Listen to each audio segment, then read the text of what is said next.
ഇതാണ് നമ്മുടെ മഹാനായിട്ടുള്ള നമ്മുടെ ഫിലിം ഡയറക്ടർ ജി അരവിന്ദൻ സാറിനെ ആകർഷിച്ച അവര് മനസ്സുകൊണ്ട് ആവാഹിച്ച ആ ഒരു രൂപം, ഇവരിൽ നിന്ന് ആവാഹിച്ചെടുത്ത ഒരു രൂപമാണ് ദേവതയായിട്ട് മാറിയിട്ടുള്ള ലങ്കാലക്ഷ്മി.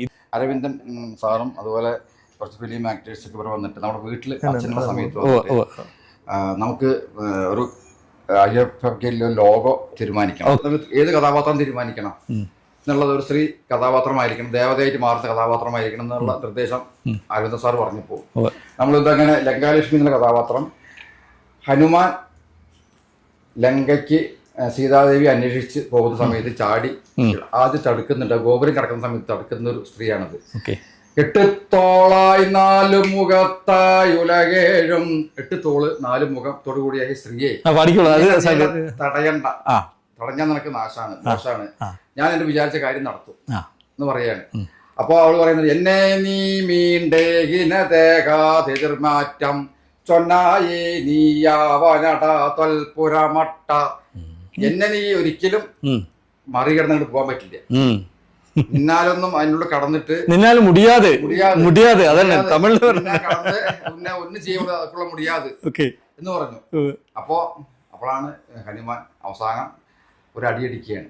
അപ്പോഴാണ് ഈ രൂപം മാറി ദേവതയായിട്ട് അടുത്ത രൂപം ഗോഡസ് ആയിട്ട് മാറുന്നത്. അപ്പൊ ഇത് നമ്മള് കുറച്ചും കൂടി മാറി അവരുടെ ലോകോന്റെ രീതിയിലേക്ക് മാറ്റം വന്ന് എന്നിട്ട് ഈ രൂപത്തിലേക്ക് മാറുകയാണ്.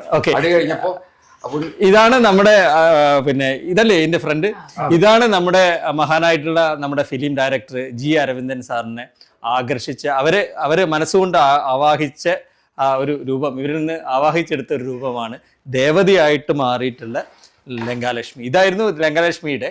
പക്ഷേ IFFK വരുമ്പോൾ നമ്മുടെ സിനിമയിലുള്ള അതേപോലെ നമ്മുടെ സംവിധായകർ ഒത്തൊരുമിച്ച് തീരുമാനിച്ച ഒരു വിഷയമാണ് ഈ ലങ്കാലക്ഷ്മിയുടെ ഈ ഒരു IFFK ലോഗോ എന്ന് പറയുന്നത്. അങ്ങനെ ദേവലോകത്തേക്ക് പോവുകയാണ്. അപ്പൊ ഇത് മതി എന്ന് പറഞ്ഞിട്ട് സ്ത്രീ കഥാപാത്രമായി ദേവതയായി മാറി, നല്ല കഥാപാത്രമായി മാറി, വളരെ സന്തോഷമായി എന്ന് പറഞ്ഞിട്ട് അവർ അങ്ങനെ ഡിസൈൻ ചെയ്തിട്ട് പോയി നമ്മളോട് പാവം നിർമ്മിക്കാൻ പറഞ്ഞു. എന്തായാലും നമുക്കല്ല മലയാളിക്ക് എല്ലാവർക്കും നല്ലൊരു മുദ്രകൾ സ്വാഭാവികമായിട്ടും കലയായിട്ടാണ് പറയുന്നത് അല്ലേ.